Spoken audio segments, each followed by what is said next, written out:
Okay, good morning. Today's Daf Yomi is Yevamos 87, but we're going to start on the bottom of 86b. We thank Aviva and Mordechai for sponsoring today's Daf Yomi in memory of Avida's parents, Cyril and Frida Behrens, on the occasion of their yard site. So the Mishnah tells us on the bottom of 86b, Bas Yisrael Shenisas LaKohen. When a regular Jewish woman, she's a daughter of an Israelite, if she marries a Kohen, then we say under those circumstances, Tochal B'Truma. She's allowed to eat the Truma when she marries the Kohen because she's considered Kinyan Kaspo. She's part of his family, and therefore she gets to eat from the Truma because the Kohen is typically only allowed to eat from the Truma, the tithe to the Kohen, but now she can eat it as well. But let's say the Kohen dies, and she has a son from him. Well, that son also allows her to eat from the Truma, Tochal B'Truma, because she's considered to have, she's still connected to the family. Nises Levi, but let's say so she has a son who's alive from the Kohen, but then she goes out and marries a Levi. That severs the relationship with the Kohen, and so now Tochal b'Meiser, she could eat from the Meiser because she's married to the Levi, but not from the Truma anymore, because she's now married to the Levite. Mace of the Lyman or Ben. Let's say she dies. Let's say her husband dies. The Levite dies. The Lyman or Ben, and she has a son from the Levite. Tochal b'Meiser. She can still eat from the Meiser because she has a son from the Levite. But let's say now she goes ahead. She marries a third time. Really, it's not so simple that she can marry a third time because what? It's like right, exactly. Isaac is pointing out the issue right away. Why didn't she call it katlanis, isha katlanis? So let's say they died in the way where there are certain ways where a woman, even though she has her two husbands died, she can remarry the third time. So that must be what's going on. Nises Yisrael. Now she marries a regular Jew. Well, Tochal. Now she can't eat. Well, b'Truma or b'Meiser. She can't eat from the Truma or the Meiser because she's severed those relationships. Mace, but let's say her husband dies, the Israelite, and she still has a son from him. Well, now she can't eat from the Truma or the Meiser.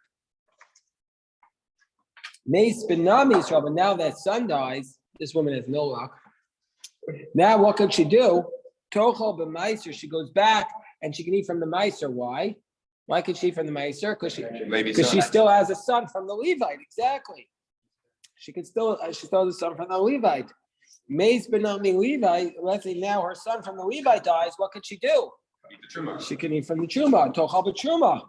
Mace Benami Kohen, and now her son from the Kohen dies, now what could she do?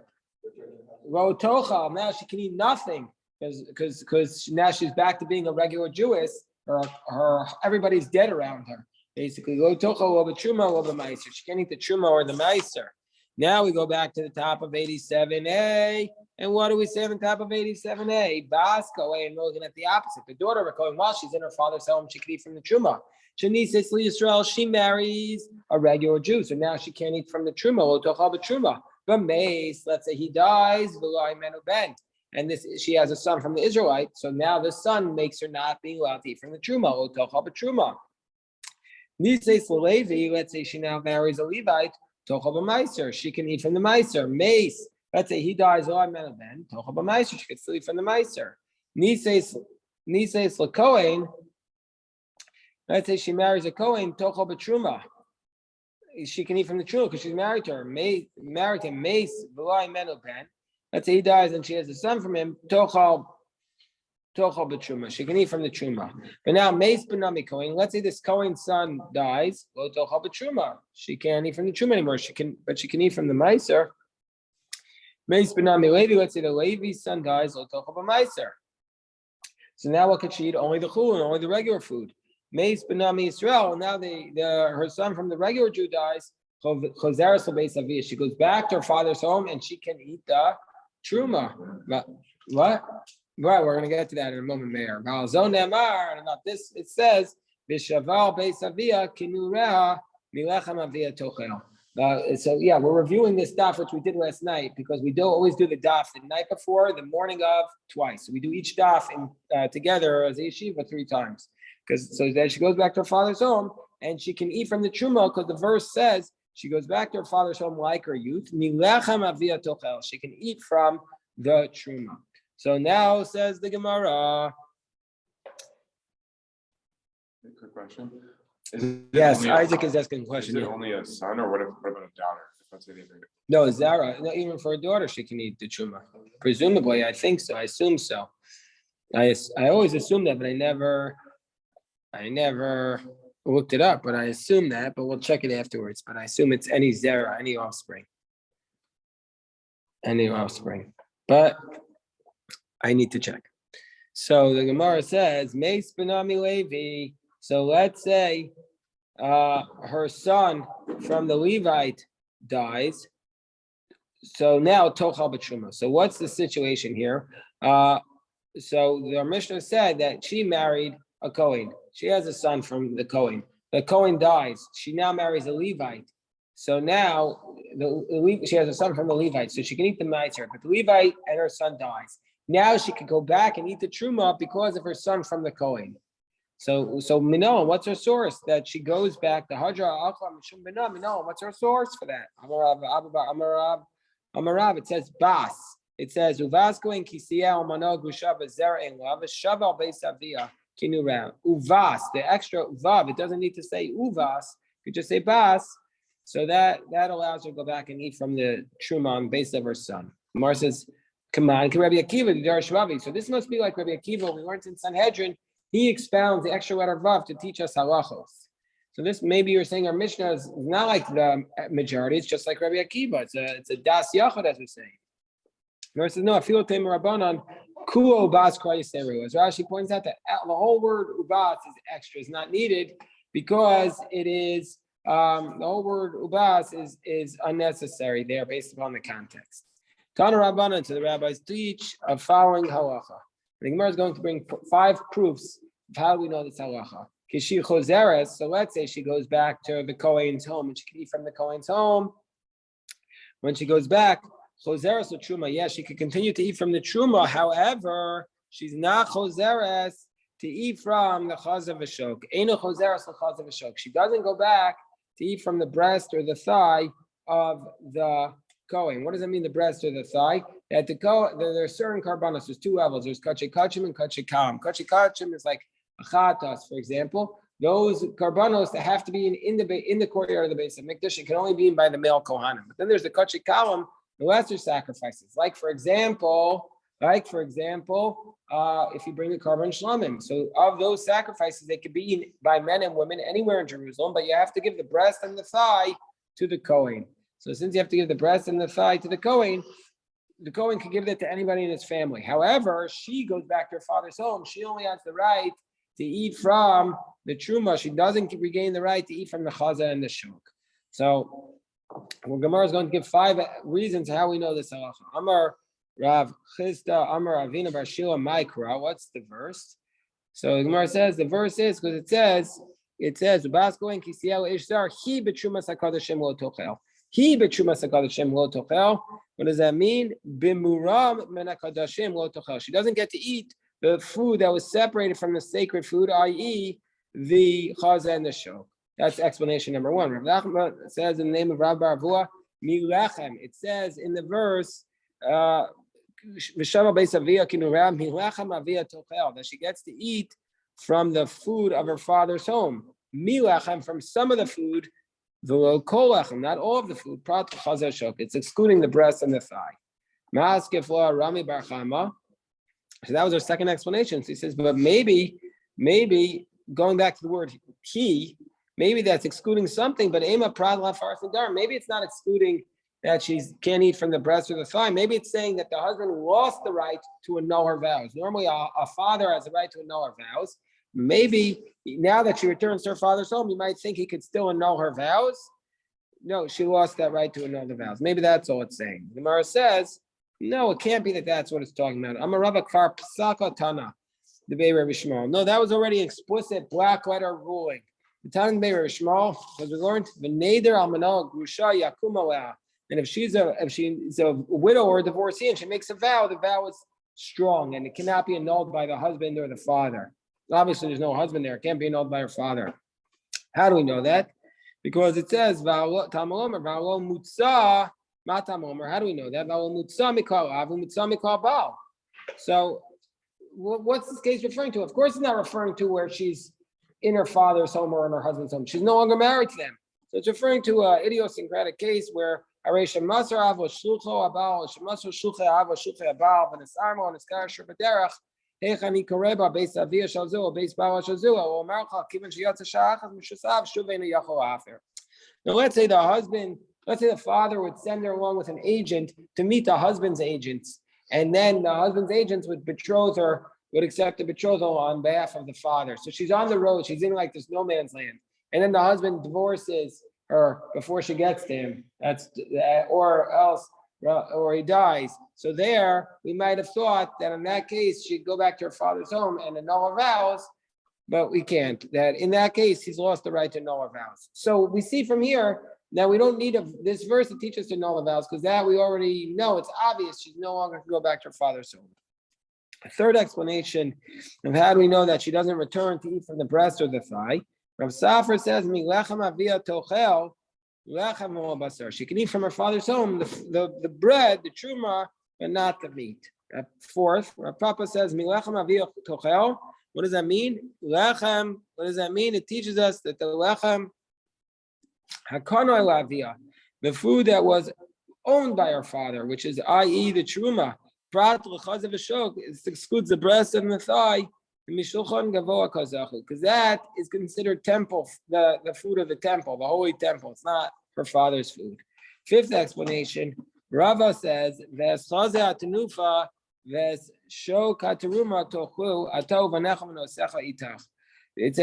says in the verse that you can eat the chazeh atanufa, the breast that was waved, the shoka truma, you with your sons and your daughters with you, which means mizman sheitach.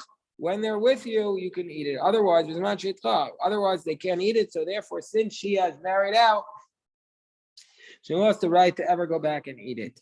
So says the Gemara,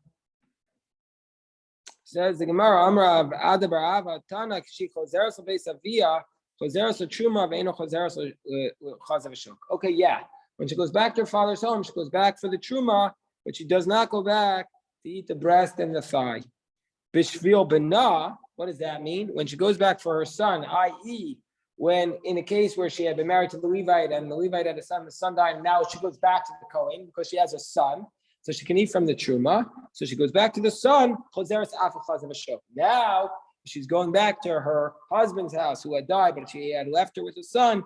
She could also go back to eat the chaz and the shok. So how do we know that she could go back to eat from the chaz and the shok in that case? Mi v'bas. So meaning to say, because it says mi v'bas, it says the word bas, it says bas kohen. And so therefore, it teaches us that she can go back to eat from the truma, to eat from the chaz and the shok of her son. So if that's the case, mi adifo la mina. How come it's better than the kohen himself, where the verse says that she doesn't, that from the Bas Kohen herself, where she goes back to her father's home, and he doesn't get to eat from the Chaz Shok. So the Gemara says, Hasam by the daughter of Kohen Ksiva Miyute. It limits it because it says Milachem, but Hacho Ksiva Miyute. But here there's nothing to limit it. Okay, so she goes back. When she goes back because of her son, she goes back even to eat the breast and the thigh. So we said in our Mishnah, the Bas Kohen who marries an Israelite and then her son dies from the Israelite, she goes back to her father's home and eats from the Truma. Tan Rabbana, and so the rabbis have a drasha. V'shaval beis aviyah, she goes back to her father's home to eat from the truma. Pratul shomeres yavam, but not if she's a shomeres yavam. Meaning to say, if her husband died and he has a brother and he's waiting to yibum on her, then she doesn't go back to her father's home to eat the truma. Kinu reha, in her youth, pratul mubaris. This excludes the case if she's pregnant, she doesn't get to go back to her father's home and eat the truma. Gemara says, well, why do we need a verse that teaches this? Valodinu, shouldn't it be based upon a kavachomer? So you have to, the Gemara is going to say that basically the same type of logical arguments, 4 different ways. There are 4 cases here. And the Gemara is going to say, just like in a case. So what does that mean? In a case where we don't say the offspring from the first one is like the offspring from the second one to exempt her from Yibum. What's this case? Listen now, because we're going to repeat it a few times. that in a situation where she was married to her husband number one, Reuven, and he has a son, and then he dies, and then she marries to Shimon, and he dies without any sons. Shimon is not Reuven's brother. Shimon, well, it could be any. Shimon can obviously not be Reuven's brother. In that case, Shimon, you might have said, oh, she doesn't fall to Yibum or Chalitza because she has a son from Reuven. We say, no, it doesn't matter. They said the offspring from the first one is not like the offspring from the second one, and she falls to Yibum. But still, asa uber kiyalad. But we say that the fetus is like it's born. What does that mean? If she has a fetus from the husband, when he dies, we say she's exempt from Yibum because she has a baby. So therefore, we exempt her from Yibum. In a case where we make the offspring like the first one, like the offspring from the second one, meaning to say, if she has an offspring from one child, let's say she was a Basco who married a man, and she has an offspring from him, and then he dies, and then she marries a second man, and no offspring from him, and he dies, she can't go back to her father's home because she still has an offspring from the first one. So therefore, for sure in that case, if she's pregnant, that should allow her to eat the truma. For sure, in that case, if she's pregnant, she can't go back to her father's home and eat the truma. So why do we need a verse? We shouldn't need a verse. The Gemara says, no, we don't say that. We say, Mali asa. Well, we don't say that because we say Mali asa uber kiyolad inyan yibum. The reason why we don't say it is because their case is different. Just even though we say like a fetus is like it was born with respect to yibum, shari asa mesim kachayim, because that case is different. However, by yibum, even though the child is dead, we look at him as he's alive. What does that mean? It means as follows. It means that if she's married to a man, and she has an offspring from him, and then the baby is like 2-3 years old, and then the husband dies, we say, and then the child dies, we say at that point, we view the child as alive, and we don't say she retroactively now has to go back and do yibum because she has no surviving offspring. So therefore,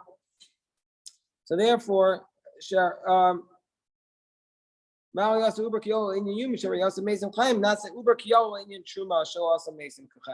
might have said we shouldn't do it with respect to truma, where we would say nasa uber kiyolad inyan truma. Therefore, maybe by truma we should say that the fetus, maybe we should say that the fetus is not like the living there with respect to truma. That because there we don't say the dead are like they're alive. Yes. How long would like a woman have to wait? Let's say like she marries a Kohen and the Kohen dies. And then can she immediately marry a baby after that? Because like you don't know if the kid is from the Kohen or from the lady. Like how long does she have to wait? She's not going to be allowed to eat the truma while she's pregnant. She has to wait for the baby to be born. No, like how long does she have to wait? Let's say her husband dies, and she doesn't know if they maybe have a child yet. Oh, so the Gemara talks about waiting until a Chana period. The Gemara talks about that. We had this case in Yevamos a couple of times. She has to wait at least 3 months to make certain. So the Gemara says, it excludes a case of where she was pregnant. And we need a verse to tell us that even when she's pregnant, she can return to her father's home. That she doesn't eat from the truma. That she's not pregnant and she has no offspring. If it says she can go back and eat it. If she has no offspring, I would have said, I might have said, well, the reason why she can't eat it in that case is because she actually was one body and now she's two. But when she's pregnant, where she was initially one body and now she's also one body, I might have said she could eat. So tzricha. Because of Rahman and Mubarak, and just said the case of where she was pregnant, I would say the Mikara Gufa Sreika, we're on top of 87b. At first she was an empty body. Dasha Gufa Malia, now she's a full body, so therefore she can't eat from the truma. Of Zera in law, and if she has no offspring, Mikara Gufa Sreika, Dasha Gufa Sreika, even if she has offspring, I might say that she can eat from the truma because her body is not full, so it's tricha. So therefore, we need both verses. Now, the Talmud's going to actually rehash these arguments as follows. But first, we say a simon to remember it. That's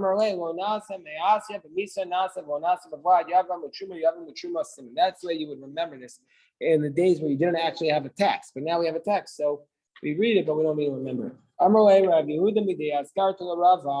So now they're going to say certain hypotheses. We shouldn't say it. We should say, Lo nasa mason k'chaim yibam. We had said that by the yibam, we say that the dead are like they're alive, right? That if what's the case where where you're married and the husband dies and he leaves behind the kid, then even once the kid dies, we view the kid as alive, so she doesn't go back and do yibam. But we shouldn't say that, says Rabbi Yehuda Midas Karto Rabbi, from a Kal V'chomer. We shouldn't say it from a Kal V'chomer. Just like in a case where we say we view the child from the first husband as though it's a child from the second one, we'll post some truma. As long as she has one child alive, we say she can't go back to her father's home and eat the truma. But yet in that case, so also mason kachayim, and once they're dead, we don't view them as they're alive. In the case where by Yibam, where we don't care about the first husband's child, we still require a Yibam from the second child. For sure, in that case, we shouldn't look at the dead as though they're alive. The verse states, all ways are ways of peace, and meaning to say, we're not going to go back and reopen the case. If she has a kid, one kid from her husband who died, and now the kid is 5 years old, and the kid dies, and say, okay, now you have to go back and do Yibam, then it'll mess up the whole world. Because she's been married to somebody else for a couple of years, now she has to go back and do Yibam. It creates a terrible situation. Mar says, okay, another possibility. We should say, with respect to Truma, that even if she has a son who's dead, we view him as alive to allow her to eat the Truma from the Kohen she's married to. And it should be a logical argument. Why? What's the argument? Just like in this circumstance where we don't say that the offspring is the first one to be like the second one to exempt her from Yibam, but still by a case of Yibam, Asa Mason Kachayim, we view the day like their wife to exempt her from Yibam. Malcolm Shasa Vamana Rishon Vamana Shani Posam Truma. By Truma, we say that any offspring, even from the first husband, disqualified from going back to her father's home, and even from the Truma, Asa Mason Kachayim. For sure, in that case, we should say that dead are like their wife. Says the verse, Vizera in law, no. Anyway, it says she has no offspring, and so she has no offspring, and so therefore they're dead. That is dead. And says the third possibility. We should say that the offspring from the first one is like the offspring from the second one with respect to Yibam. She has an offspring from her first husband. She shouldn't fall to Yibam from the Kal V'chomer. What's the Kal V'chomer? Just like a circumstance where we didn't do the dead like they're alive with respect to Truma, we say the Vlad Mina Rishon Kavamana Sheni, just like in the case, just like a case where we don't say the dead are like they're alive with respect to Truma, meaning to say that if they are dead, she can't. We say we don't view them as they're alive, and she can't eat the Truma from the Kohen. But yet, nevertheless, we say we say the offspring disqualifies from the first husband. Malcolm Shasa Mason in a case like by Yibam, where we say the dead are like they're alive with respect to the child. For sure, the offspring from the first one should allow her. For sure, she should be exempt from Yibam as long as she has any child. He has no son. The second one has no offspring, and so therefore, she falls to Yibam from him. The Gemara says the last possibility. We shouldn't care if she has an offspring from the first one with respect to Truma and to disqualify her. From a Kal V'chomer, just like in the case where we say that the dead child, we view him as though he's still alive, to exempt her from Yibam, but yet, but yet from the first husband, we don't look at that offspring as though it's a second husband to exempt it from Yibam. Malcolm Shaw, some amazing Kachayim when you Truma by Truma, where we don't look at the dead as though they're alive. For sure, the offspring from the first child husband should not disqualify her. In law, she has no offspring by Yeshua. She has an offspring. Okay, so now we go up to the next chapter. This beautiful chapter, the chapter of Ha'isha. It's called Ha'isha Rabbah because there are other chapters that are called Ha'isha. So this is Ha'isha Rabbah because it's the longest chapter of the Ha'ishas, and also it's not the first chapter. So we have to. There's other chapters that begin with the word Ha'isha, and since this is the biggest, we call it the Great Woman. Ha'isha Rabbah. If anybody asks you what chapter you're learning in Talmud, you say Ha'isha Rabbah, the Great Woman. So it's so what's the case here? Aisha Shalach, a woman goes overseas, her husband goes overseas.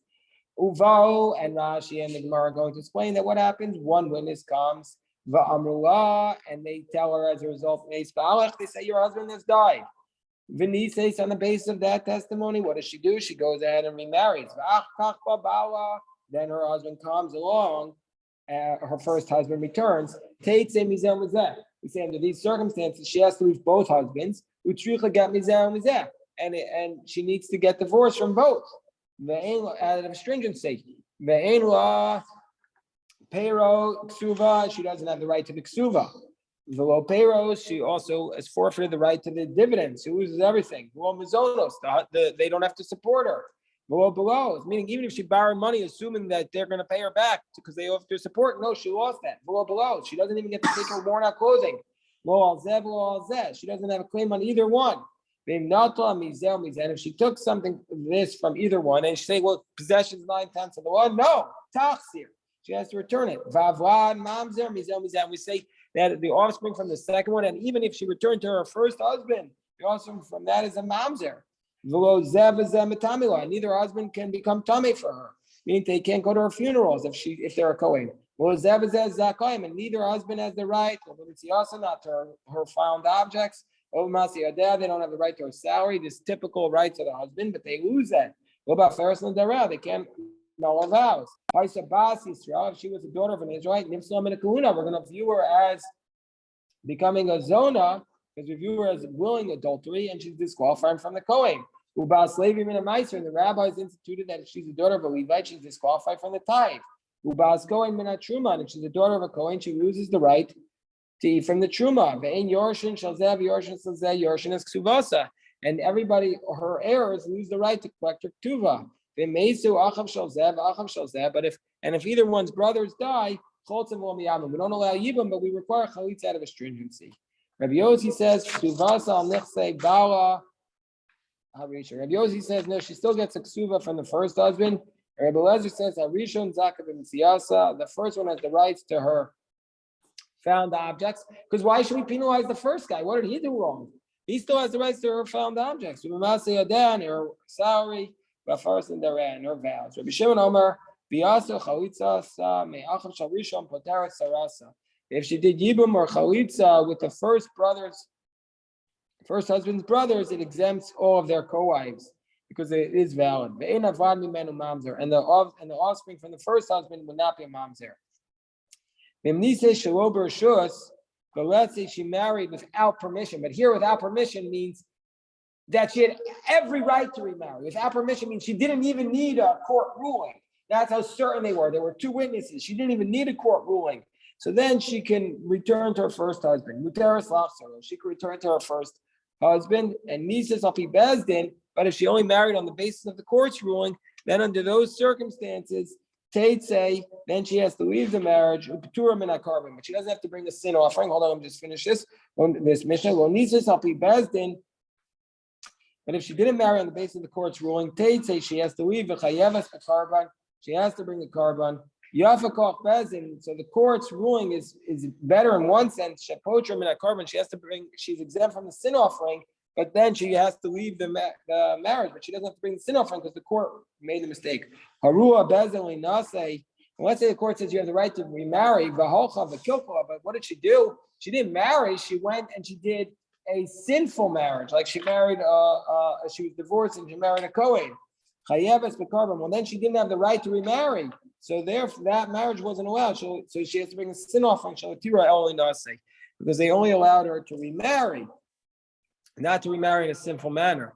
Okay, hold on, we'll take some questions.